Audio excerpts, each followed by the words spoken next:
Comme Jésus se trouvait auprès du lac de Génézareth et que la foule se pressait autour de lui pour entendre la parole de Dieu, il vit au bord du lac deux barques, d'où les pêcheurs étaient descendus pour laver leurs filets. Il monta dans l'une de ces barques qui était à Simon et il le pria de s'éloigner un peu de terre. Puis il s'assit et de la barque il enseignait la foule.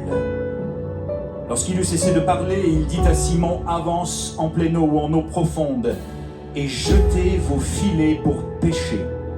Simon lui répondit, maître, nous avons travaillé toute la nuit sans rien prendre, mais sur ta parole, je jetterai le filet. L'ayant jeté, ils prirent une grande quantité de poissons et leurs filets se rompaient. Ils firent signe à leurs compagnons qui étaient dans l'autre barque de venir les aider. Ils vinrent et ils remplirent les deux barques au point qu'elles enfonçaient. Quand il vit cela, Simon-Pierre tomba aux genoux de Jésus et dit, Seigneur, retire-toi de moi, parce que je suis un homme pécheur. Car l'épouvante l'avait saisi, lui et tous ceux qui étaient avec lui, à cause de la pêche qu'ils avaient faite. Il en était de même de Jacques, de Jean, fils de Zébédée, les associés de Simon. Alors Jésus dit à Simon, ne crains point, désormais tu seras pêcheur d'hommes. Et ayant ramené les barques à terre, ils laissèrent tout et le suivirent. Amen. Amen. Amen. Et Amen. Est-ce qu'on peut donner une bonne main d'applaudissement, s'il vous plaît, à notre équipe de louanges qui était incroyable. Merveilleux moment. Merci les amis, vous êtes juste waouh. Félicitations. Merci amis. Quelle voix, n'est-ce pas, hein? C'est juste bravo, hein? Ça ajoute et ça bénit musicalement et vocalement. C'est vraiment un plaisir de louer le Seigneur avec vous. Comment ça va les amis? Ça va bien? Amen. Amen. On est dimanche de juillet, 16 juillet, et il se trouve bien qu'il manque beaucoup de monde, mais je trouve qu'on est une trentaine de personnes déjà avec les enfants, et c'est déjà vraiment merveilleux. Soyez les bienvenus, soyez bénis. Quels sont ceux et celles qui viennent de nous rejoindre pour la première fois? Moi, il y a un visage que je regarde actuellement, que je vois pour la première fois, n'est-ce pas, hein? C'est ça? Ton prénom? Tristan. Est-ce qu'on peut accueillir Tristan, s'il vous plaît? Merci. Et lui signifier qu'il est le bienvenu parmi nous. Merci Tristan d'être venu. On te souhaite un bel été en famille et d'être particulièrement béni. Il y a d'autres personnes qui viennent pour la deuxième fois, donc on ne va pas faire lever les mains cette fois-ci, mais en tout cas, eh bien, soyez toutes et tous bénis. C'est un plaisir que de pouvoir partager ces moments avec vous. Le titre de mon message, je l'ai intitulé, c'est la suite du message que je vous ai prêché il y a 15 jours. Jetez vos filets pour pêcher. Est-ce que vous êtes d'accord?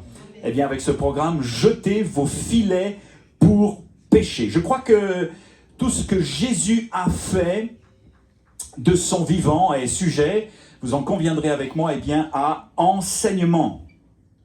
Et de cet épisode de la pêche miraculeuse que je vous ai lu en préambule, eh bien, les futurs disciples de Jésus, parce qu'ils ne le sont pas encore, ils vont le devenir, les futurs disciples de Jésus vont s'en rappeler, vont s'en souvenir longtemps. Mais avant que je ne développe eh bien, davantage le moment où Jésus va leur demander de jeter leur filet, je voudrais faire un bref je me suis entraîné pourtant, hein. Je vous promets, hein. Récapitulatif. Et sur mes notes, c'est marqué récap. De ce que nous avions partagé eh bien, il y a 15 jours, lorsque le Seigneur va demander à Pierre d'avancer en eau profonde ou en pleine eau. Vous vous en souvenez pour ceux eh bien, et celles qui étaient là? Un bref récap pour les personnes aussi qui n'étaient pas là et qui vont avoir besoin eh bien, de l'entendre pour comprendre la suite du message. Nous avions vu qu'il y a un appel de Jésus pour chacune de nos vies à quitter nos rivages. Littéralement, à quitter nos rivages pour littéralement nager en eau profonde, car c'est là que se trouve la vie en abondance. Quitter les rivages de nos peurs, de nos angoisses, de nos échecs, de nos colères, de nos rancunes, de nos vieilles habitudes, de nos certitudes parfois erronées. Les rivages de la tristesse, de la dépression, les rivages de la solitude ou les rivages du mal-être. Les rivages d'une vie chrétienne, au fond, est parfois un peu fade, sans vie quelque part, sans saveur, ni puissance, pour entrer, pas à pas, progressivement, entrer et nager peu à peu en eau profonde. Les eaux profondes de sa présence, les eaux profondes de sa paix, les eaux profondes de sa joie, de son amour, de son salut, les eaux profondes de son pardon, de sa guérison, de sa restauration et de sa puissance. Les eaux profondes également de sa pureté, les eaux profondes de sa parole, de la foi, de son intimité et de la vie de l'esprit. Les eaux profondes d'une vie conduite et inspirée par le Saint-Esprit. Et pour bien comprendre ce à quoi Dieu nous appelle, qui que nous soyons, eh bien nous avions développé le texte sommairement d'Ézéchiel 47 à partir du verset 4 où le prophète va commencer par avoir de l'eau jusqu'aux chevilles, puis jusqu'aux genoux et aux reins, pour finalement se retrouver par nager en eau profonde.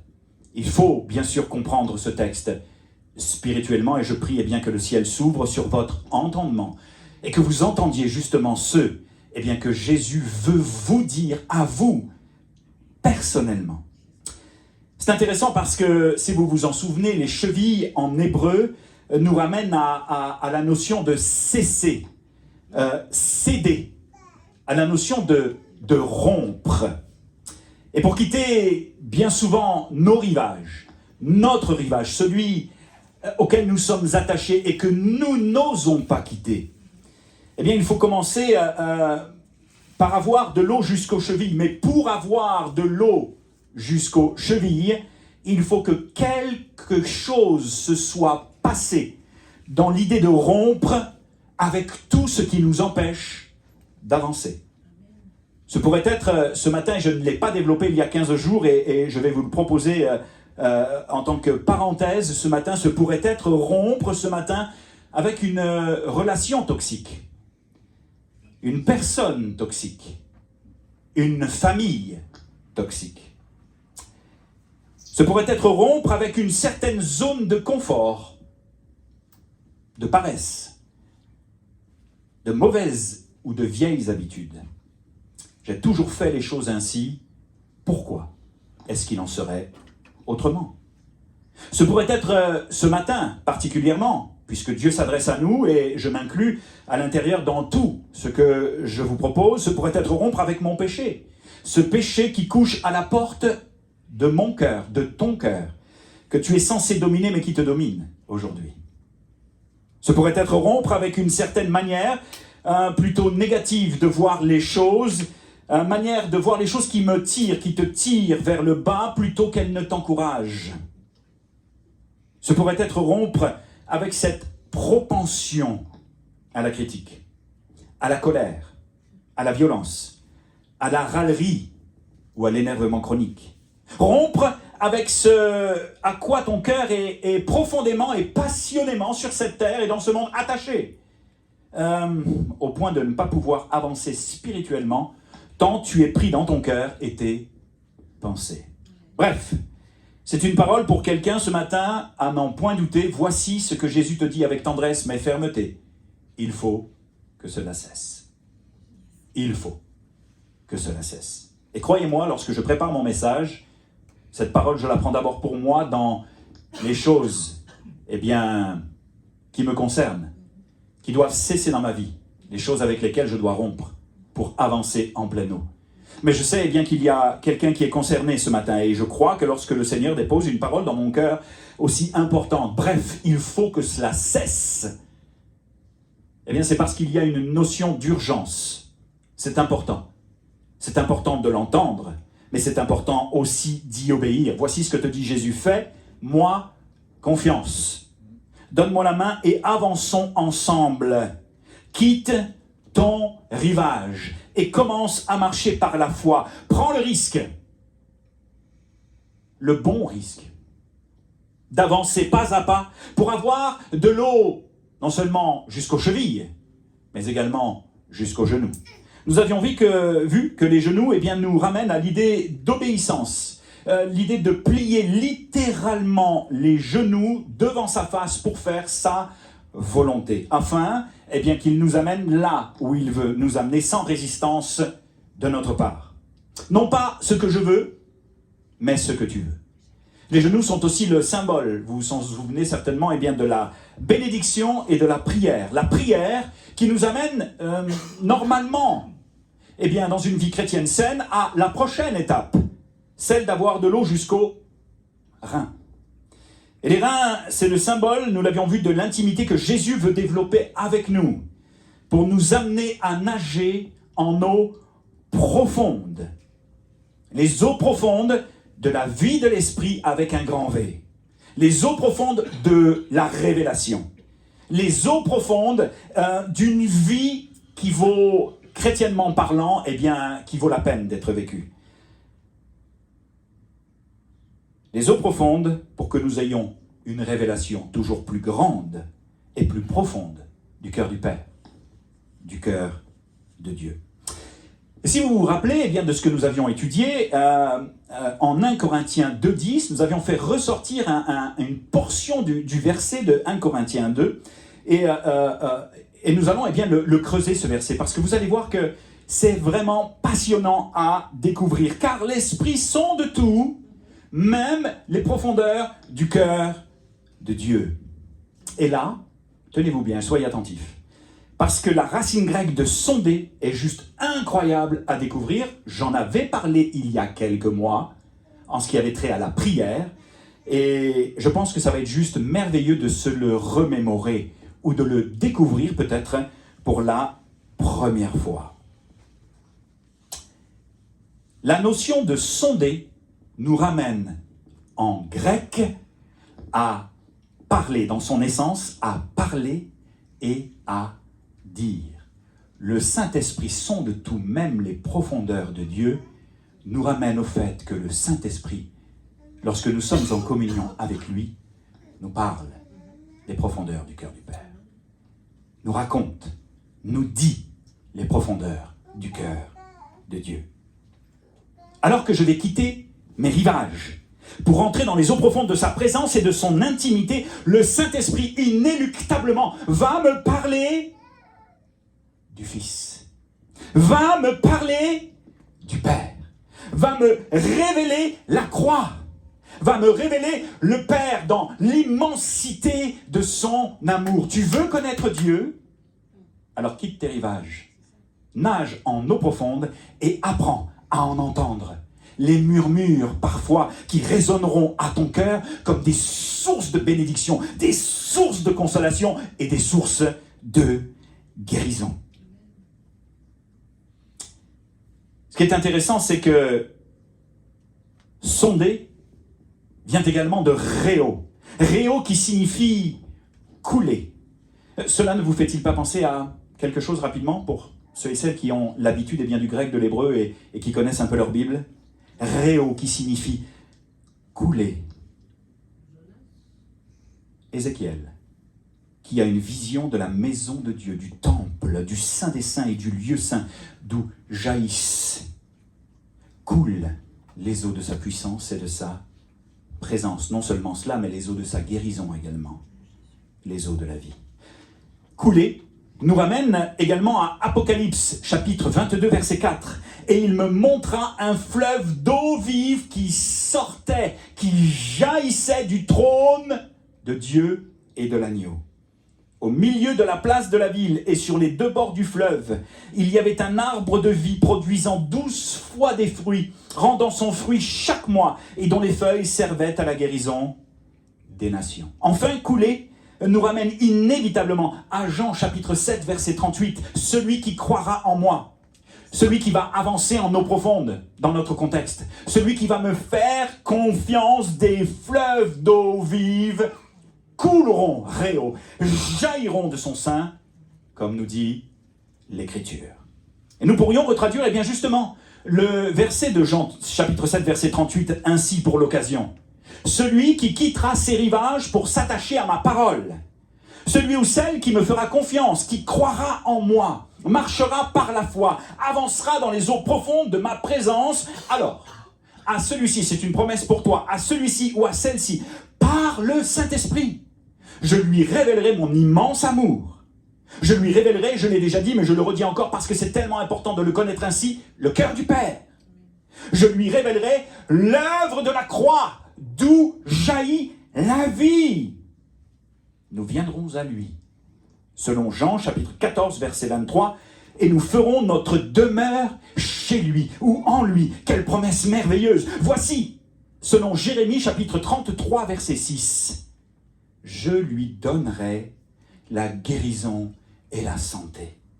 Je les guérirai à ceux et à celles qui vont avoir le courage de quitter leur rivage pour avancer en eau profonde. Je leur ouvrirai une source abondante de paix et de fidélité. Des fleuves d'eau vive couleront de son sein, comme dit l'Écriture.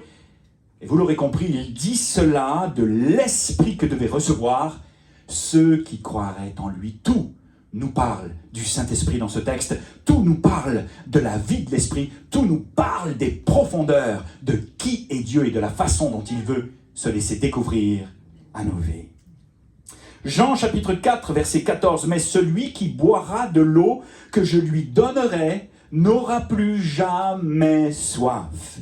Et l'eau que je lui donnerai deviendra en lui une source d'eau qui jaillira jusque dans la vie éternelle. Et là, j'aimerais bien que toute l'Église Connexion avec moi dise Amen.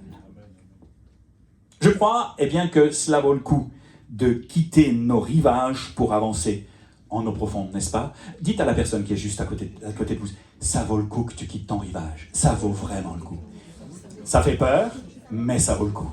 Amen. Amen. Ça vaut la peine. Ça vaut la peine, d'autant qu'il y a une autre promesse merveilleuse rattachée au texte de Luc. Avec Jésus, écoute bien, avec Jésus et sur sa parole. Et je pense que l'on va entrer en eau profonde au travers de cette deuxième partie. Avec Jésus et sur sa parole, tu pourras réussir là où tu as échoué. Tu pourras réussir là où tu as échoué, à l'image de Pierre et de ses amis qui la veille et la nuit n'ont rien pris.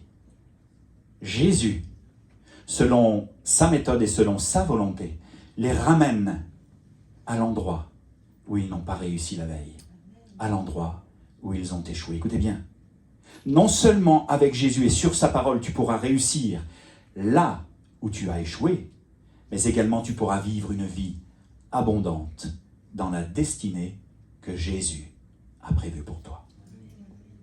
Réussir là où tu as échoué pour avoir la victoire. Non pas selon tes méthodes, tes connaissances ou ton savoir-faire, mais sur sa parole. Réussir là où tu as échoué pour expérimenter, peut-être comme jamais dans ta vie, sa puissance sur sa parole. Réussir là où tu as échoué pour expérimenter sur sa parole, sa bénédiction. Réussir là où tu as échoué pour entrer dans l'appel que Jésus a prévu pour toi. Il y a bien plus pour toi que tu ne peux l'imaginer. Sur sa parole. Et c'est typiquement ce que Pierre et ses amis ont vécu. En jetant les filets tout à nouveau sur sa parole. Seigneur, nous avons pêché toute la nuit, nous n'avons rien pris. Pas quelques poissons, rien. Mais c'est un mec qui fait toute la différence. Sur ta parole, nous jetterons les filets. Et alors qu'ils ont obéi à Jésus et qu'ils ont marché par la foi que Pierre l'a fait, il y a eu un fruit. Il y a eu une bénédiction. Il y a eu une faveur, une abondance et une multiplication. Voici ce que te dit le Seigneur ce matin. Avance en pleine eau, en eau profonde, et jette les filets sur ma parole. Jette les filets sur ma parole. Les filets du pardon et de la réconciliation. Les filets de mon amour, les filets de ma grâce, les filets de la patience, les filets de la persévérance, les filets de la foi, jette-les au nom de Jésus sur sa parole. Les filets du témoignage, les filets de la vision. Et c'est ce que nous voulons faire avec l'équipe Connexion et avec vous qui nous suivez depuis presque 2 ans et demi, enfin 2 bonnes années en tout cas, c'est sûr. Jetez les filets de la vision sur sa parole. Jette les filets, te dit Jésus ce matin, sur ma parole et tu verras que tu auras du succès.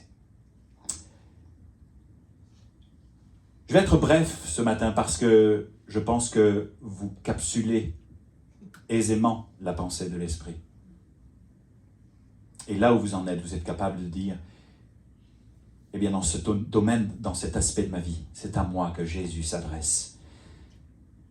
Alors je vais, eh bien, quitter mes rivages, je vais avancer en eau profonde là où est la vie, je vais passer du statut de spectateur du miraculeux à acteur du miraculeux.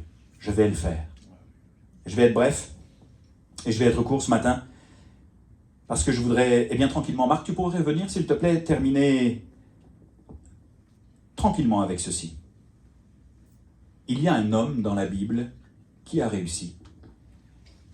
Et qui a réussi juste après avoir jeté les filets sur sa parole. Toutefois, un homme qui a réussi là où il avait lamentablement échoué. Si je devais faire un quiz, je suis sûr que vous trouveriez de suite. C'est Moïse. Après avoir commis un meurtre, celui d'un Égyptien, et pris la fuite, eh bien, Dieu va le ramener quelques 40 années plus tard, là où il avait échoué, pour faire de lui le libérateur du peuple d'Israël, non plus selon ses méthodes, non plus selon ses croyances, non plus selon la façon dont il croyait que les choses pouvaient arriver, mais sur sa parole. Et même s'il y a eu quelques hésitations de la part de Moïse, il va littéralement, lorsque vous lisez le passage, eh bien d'Exode 3, à partir d'Exode 3, il va littéralement jeter les filets de la liberté et vivre le succès qu'on lui connaît. Ce que je veux juste souligner en ce qui le concerne, c'est qu'il a dû à un moment donné de sa vie quitter les rivages de la peur. Mais pas que. Il a fallu qu'il quitte les rivages de la fuite. Pour avancer en eau profonde afin de devenir l'homme que Dieu voulait qu'il devienne. Outre le grand libérateur que l'on connaît de Moïse, eh bien, figurez-vous qu'au départ, il était juste un fuyard. Il y avait de quoi, quelque part. Un fuyard qui avait non seulement un trouble identitaire, mais également perdu toute perspective d'avenir dans son désert. Il était coincé entre un passé brisé et un avenir sans lendemain. Situation quelque peu inconfortable, n'est-ce pas? Je dirais qu'il était même en stand-by. Saviez-vous qu'il y a beaucoup de croyants qui sont aujourd'hui dans cette situation, coincés entre les méandres d'un passé douloureux et les possibilités d'un avenir incertain, sur le bord du rivage, en train d'attendre qu'il se passe quelque chose, alors que Jésus te dit avance. Et c'est peut-être de toi dont ça parle ce matin. Peut-être que toi aussi tu es en stand-by, tu n'avances pas. Parce que sans t'en rendre compte, tu es peut-être toi aussi dans la fuite. Voici ce que les spécialistes nous disent au sujet de la fuite. Est-ce que vous me suivez? Ça va? La fuite en avant consiste à utiliser divers stratagèmes pour éviter d'affronter un problème émotionnel ou circonstanciel lié à une situation angoissante. Ce phénomène se traduit souvent par un profond manque de confiance en soi, dû à une enfance ou une adolescence douloureuse. C'est un mécanisme en fait de défense que de fuir quelque part, qui prend souvent forme suite à un événement traumatisant comme l'abandon ou la violence. Le mécanisme de la fuite est souvent induit par la peur. J'ai peur, donc je fuis. Notamment tout ce qui est anxiogène, tout ce qui m'angoisse, tout ce qui m'inquiète. J'ai peur de découvrir et d'affronter au fond qui je suis, ce que je vis, et tous mes problèmes intérieurs qui m'apparaissent insurmontables et qui génèrent en moi trop d'angoisse, donc je préfère les éviter, pour vivre une vie en deçà de ce à quoi je suis appelé. J'essaie donc de surmonter mes difficultés en m'occupant presque frénétiquement pour ne pas avoir à penser à mes soucis, pour ne pas avoir à affronter mes émotions. Mais inévitablement, cette fuite en avant, contrairement à ce que l'on pourrait croire, nous amène à l'échec, nous empêche d'avancer, nous laisse littéralement sur le bord du rivage. En analysant de près ce qui se passe chez les personnes qui sont sous l'influence d'une émotion négative, les spécialistes du comportement ont pu mettre en évidence le processus de l'évitement ou de la fuite émotionnelle, se traduisant de la manière suivante. J'ai peur, je fuis, je n'ai plus peur. J'ai peur, je fuis, je n'ai plus peur. J'ai peur, je fuis, je n'ai plus peur. J'ai peur, j'ai peur, j'ai peur, j'ai peur, je fuis, je fuis, je fuis, je fuis, je fuis. Je suis soulagé momentanément, je n'ai plus peur. Mieux encore, je ne suis pas bien dans ma vie. J'ai des problèmes émotionnels, psychologiques. J'ai peur de ma réalité. J'ai peur de l'affronter, cette triste réalité, car rien que d'y penser, cela réveille en moi une anxiété. J'ai peur, donc je fuis. Ainsi, j'ai moins peur, presque plus peur. Les spécialistes appellent cela le renforcement négatif. Plus j'adopte cette manière de vivre et de penser, plus je tourne en rond et plus je m'enferme dans une prison intérieure. Et plus cela est difficile d'en sortir. Parce qu'ils disent qu'à court terme, cela augmente notre sensation de confort. Mais à long terme, cela peut nous bloquer littéralement jusqu'à avoir la sensation que l'on avance alors que l'on fait du surplace. Si notre énergie est tournée en direction de ne pas se sentir trop mal, et cette phrase-là, je l'ai trouvée incroyable, les amis.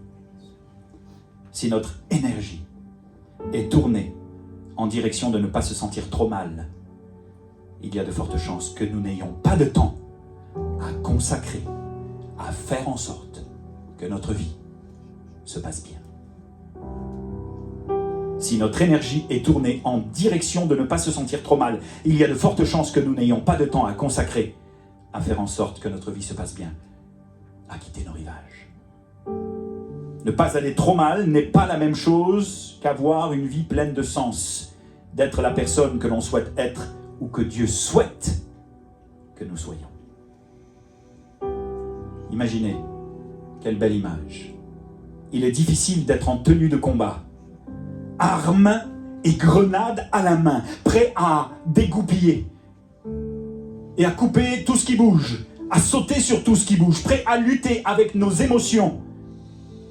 C'est difficile d'être en tenue de combat ainsi, tout le temps sur la défensive, tout le temps dans la réaction.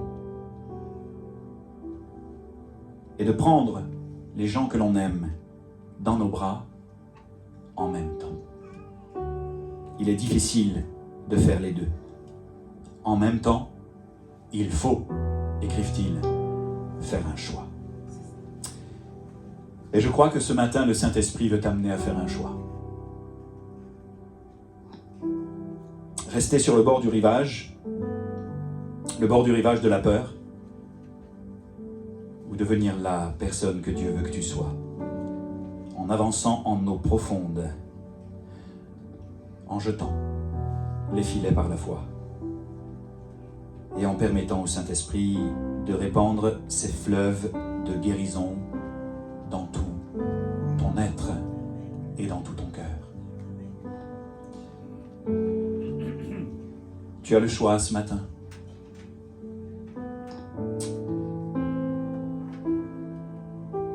Mais quelle va être ta réponse? Tu as le choix ce matin de quitter tes rivages. Tu as le choix ce matin d'avancer en eau profonde.